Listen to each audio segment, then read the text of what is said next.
আমাদেরকে কিন্তু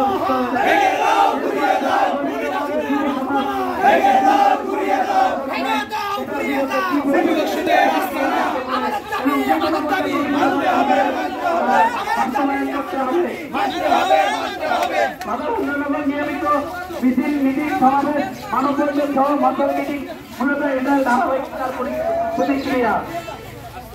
আমরা গোবিন্দগঞ্জ এই বিশেষ হলে নানান বাস্তবচিত হতে পারবো। আমরা সঙ্গে এই বিশেষকে আমরা